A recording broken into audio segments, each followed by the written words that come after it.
You used to bounce back from everything. Remember when you could push through any workout, ignore the small aches, and wake up feeling ready to tackle the day? Now you might notice your knees talking to you when you stand up from a chair. Your shoulders whisper complaints when you reach for something on a high shelf. Here's a hard truth that most fitness advice ignores. After 60, your cartilage becomes thinner, your joint fluid decreases, and your connective tissues lose their elasticity. What protected you in your 30s and 40s can actually damage you now. It's not just about avoiding pain. It's about preserving your independence, your ability to garden, to play with grandchildren, to travel, to live on your own terms for decades to come. These 3 exercises that fitness influencers still promote can silently destroy your joints, stealing your mobility one workout at a time. But I'm also going to show you what to do instead. Gentle, joint-friendly alternatives that actually build the strength you need. Stick with me through all 3. Each one could be the difference between moving freely at 80 or struggling to get out of bed. Exercise 1. High-impact jumping movements. Picture this. You're scrolling through social media and see someone your age doing box jumps, burpees, or plyometric exercises. They look strong, powerful. You think, maybe I should try that too. But here's what that video doesn't show you. The morning after, when their knees are swollen and their back is screaming. High-impact jumping movements create forces up to 7 times your body weight on your joints. Research from the Journal of Biomechanics shows that after age 60, our cartilage has already lost 20 to 30% of its thickness. Each jump is like taking a hammer to glass that's already cracked. Your meniscus, those little shock absorbers in your knees, become brittle and torn with age. When you land from a jump, these delicate tissues bear the brunt of impact. One wrong landing, one moment of fatigue, and you could tear something that may never fully heal. The vertebrae in your spine compress under this repeated pounding. The discs between them, already dehydrated from decades of life, get squeezed like old sponges.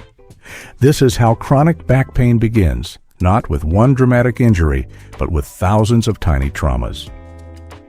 The fitness industry sells the idea that intensity equals results. They show you the success stories, the before and after photos. What they don't tell you is that these high-impact movements were designed for athletes in their 20s and 30s, people whose bodies can recover from stress fractures and ligament strains. Take a deep breath in through your nose, hold it for a moment, and slowly exhale through your mouth. Notice how your body naturally wants to slow down to find stability. This is your nervous system telling you what it needs. Controlled, mindful movement, not explosive impact. Instead of box jumps, try step-ups onto a stable platform. Place one foot completely on a step or sturdy box that's about knee height. Breathe in as you prepare, then exhale as you push through your heel to stand tall. The key is control. This isn't about speed or height. It's about building functional strength that translates to climbing stairs, getting out of cars, standing from chairs.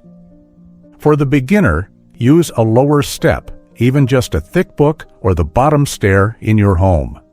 Hold on to a railing for balance. For the intermediate, add a pause at the top, standing tall for 2 to 3 seconds before stepping down. For the advanced, hold light weights or slow down the descent, taking 3 to 4 seconds to lower yourself with control. Instead of burpees, try modified squat to stands. Start seated in a chair, feet flat on the floor. Breathe in, then exhale as you slowly stand up without using your hands. This builds the same functional strength without the joint-crushing impact. Don't rush the movement. Speed creates momentum that can stress your joints. Don't let your knee cave inward as you step up. Keep it tracking over your middle toe. And never ignore pain. Mild muscle fatigue is normal. Joint pain is your body asking you to stop. Exercise 2. Heavy overhead, pressing with poor form. You want to feel strong. There's something primal about pressing weight over your head. It makes you feel powerful, capable, like you haven't lost a step. But that burning in your shoulder isn't strength building, it's your rotator cuff crying for help. After 60, the space in your shoulder joint naturally narrows due to changes in posture and cartilage wear. This is called shoulder impingement syndrome, and it affects nearly 65% of adults over 60, according to orthopedic research.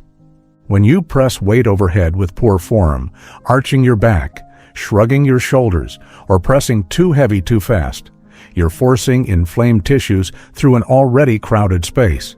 It's like trying to thread a needle while wearing thick gloves. Your rotator cuff muscles, already weakened from decades of reaching and lifting, become overloaded. These small but crucial muscles weren't designed to handle heavy loads. They're stabilizers, not prime movers. When you force them to do too much, microscopic tears develop. These tears accumulate over time, leading to chronic pain and eventual surgery. The cervical spine also suffers when you crane your neck forward to watch the weight, compressing the delicate facet joints and creating headaches that you might not connect to your workout. What makes this particularly dangerous is that shoulder injuries often feel minor at first. You might notice a small ache after your workout, maybe some stiffness the next morning. You tell yourself it's normal. But rotator cuff tears rarely heal completely without intervention, and what starts as a small problem becomes a major limitation. Place your hand on your chest and take a deep breath in. Feel how your shoulders naturally want to rise up toward your ears? This is tension, the enemy of healthy shoulder movement. Now exhale slowly and let your shoulders settle down and back. This is where they should stay during any overhead movement. Instead of heavy overhead pressing, try wall slides. Stand with your back against a wall, arms in a goalpost position against the wall. Breathe in, then exhale as you slowly slide your arms up the wall, keeping contact the entire time. This builds shoulder stability without the compression. For beginners, start with just your arms against the wall, no additional weight needed. For intermediate, hold light resistance bands or 1 to 2 pound weights while performing the movement. For advanced, perform the movement more slowly, taking 4 to 5 seconds up and 4 to 5 seconds down. You can also try seated shoulder raises with light weights. Sit tall in a chair, core engaged. Hold 2 to 5 pound weights at your sides. Breathe in to prepare, then exhale as you slowly raise your arms out to the sides, stopping when they're parallel to the floor. The key is control and proper alignment. Your shoulders stay down and back, your core stays engaged. Beginner. Start with no weights at all, just the movement pattern. Focus on feeling the right muscles working. Intermediate. Add 2 to 3 pound weights and perform 10 to 12 slow, controlled repetitions. Advanced. Pause for 2 seconds at the top of each movement, really challenging your stabilizing muscles. Never let your shoulders creep up toward your ears. This creates impingement. Don't arch your back to help the weight up. This puts dangerous stress on your spine. And absolutely never ignore sharp or shooting pains in your shoulder. Dull muscle fatigue is normal. Sharp pain means stop immediately. Exercise 3. Full range. Deep squats with heavy weight. The fitness world tells you to go deep with your squats, that anything less than a full range of motion is cheating. You see younger people dropping into deep squats with heavy barbells, and you think that's what strength looks like. But for your knees, your hips, your lower back, this could be the movement that steals your mobility. Deep squats beyond 90 degrees create massive shear forces across your knee joints. Research from the American Journal of Sports Medicine shows that as we age, the cartilage on the back of our kneecaps becomes irregular and thin. When you drop into a deep squat with weight, you're forcing these already compromised surfaces to grind against each other under tremendous pressure. Your hip joints face a similar challenge. The labrum, a ring of cartilage that provides stability, becomes less flexible and more prone to tearing after 60. deep squats with heavy weight can create a pinching effect that damages this delicate tissue, leading to chronic hip pain and arthritis. The lumbar spine rounds at the bottom of a deep squat, a position called butt wink. This flexion under load compresses your spinal discs unevenly, pushing the nucleus of the disc toward the back where it can bulge or herniate. This is how back injuries happen, not with one catastrophic lift, but with repeated stress on vulnerable structures. Here's what many people don't understand. Forcing flexibility under load is different from gentle stretching. When you load a joint at its end range of motion, you're not improving flexibility. You're creating micro-trauma that leads to inflammation and eventual stiffness. Sit comfortably in a chair and place both hands on your belly. Breathe in slowly through your nose, feeling your hands rise as your diaphragm drops. This is how your core should engage during any squatting movement, from the inside out, creating stability without holding your breath. Instead of deep loaded squats, try chair-assisted squats. Stand in front of a sturdy chair, feet hip-width apart. Breathe in as you slowly lower yourself until you're just about to touch the chair. Then exhale as you stand back up. The chair provides a depth guide and safety net. This movement trains the exact pattern you need for daily life, getting up from chairs, toilets, car seats. It builds functional strength without destroying your joints. For beginners, actually sit down in the chair between each repetition, using your arms to help if needed. For intermediate, just touch the chair lightly with your glutes before standing back up. For advanced, hold your arms across your chest or hold light weights while performing the movement. You can also try wall sits for building isometric strength. Stand with your back against a wall, feet about 18 inches away from the wall. Slide down until your thighs are parallel to the floor or as low as comfortable. Hold this position while breathing normally. Beginner, hold for 15 to 20 seconds. Rest and repeat. Intermediate, work up to 30 to 45 second holds. Advanced, try single leg wall sits or add small pulses while holding the position. If you want to work on hip and ankle mobility, do it separately from your strength training. Try gentle hip circles while holding onto a countertop or calf stretches against a wall. Mobility work should feel relaxing, not stressful. Never force your knees past 90 degrees if it causes pain. Don't let your knees cave inward. They should track over your middle toes. And never add weight until you can perform 15 to 20 bodyweight squats with perfect form and no discomfort. Most importantly, don't compare your squat depth to someone half your age. Your goal isn't to impress anyone, it's to maintain the strength and mobility you need to live independently. The bigger picture, why joint health matters more than ego. Take a moment to breathe deeply and consider this. Your joints are irreplaceable. Unlike muscles, which can grow stronger with proper training, cartilage has limited ability to repair itself.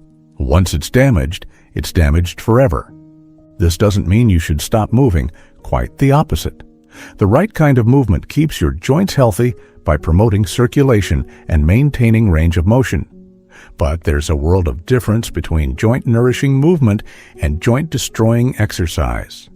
The 3 exercises we've discussed, high-impact jumping, improper overhead pressing, and deep-loaded squats, all share a common theme. They prioritize ego over longevity. They're based on the idea that harder is always better, that you need to push through pain to see results. But here's what decades of working with people over 60 has taught me. The strongest people at 80 aren't the ones who lifted the heaviest weights at 60. They're the ones who moved consistently, intelligently, and sustainably throughout their later decades. These problematic exercises don't just cause immediate joint stress, they create chronic inflammation. When your joints are constantly irritated, your body produces inflammatory chemicals that break down cartilage and create pain signals. This inflammation spreads throughout your system, affecting your energy, your sleep, your mood. The gentle alternatives I've shown you work with your body's natural healing processes. They promote blood flow to your joints, strengthen the supporting muscles without overloading the structures, and help reduce overall inflammation. Every movement I've recommended translates directly to real-life activities. The step-ups help you climb stairs with confidence. The wall slides improve your ability to reach overhead cabinets. The chair squats make getting up from low seats effortless. This is functional fitness, building strength for the life you want to live, not just for the gym. Your joints, your independence. Each choice you make in your exercise routine either protects your joints or puts them at risk. Every time you choose controlled movement over explosive impact, every time you prioritize form over ego, every time you listen to your body instead of pushing through pain, you're investing in your future independence. These modifications aren't limitations, they're liberation. They free you from the cycle of injury and recovery that keeps so many people sidelined. They allow you to exercise consistently, without fear, building strength that lasts. Remember, it's not about what you can't do anymore. It's about doing what serves your body best, right now, at this stage of your life. Your 40-year-old self might have been able to handle high-impact, high-intensity exercise. Your current self deserves movement that honors where you are today. Think of your joints like a savings account. Every gentle, controlled movement is a deposit. Every high-impact, poorly formed exercise is a withdrawal. You want to be making deposits for the next 20, 30, or 40 years of your life. Your morning walks, your ability to garden, your independence in your own home. All of these depend on the choices you make in your exercise routine today. If this video helped you understand how to protect your joints while staying strong, leave a comment with the number 3 for the 3 exercises to avoid. And if you know someone who's still doing burpees or heavy overhead presses because they think they have to, please share this with them. Your joints will thank you, and so will theirs. It's never too late to make the right choices for your body, and you don't have to sacrifice your strength to protect your joints. You just have to be smarter about how you build it. Keep moving, keep growing, and keep taking care of the only body you'll ever have.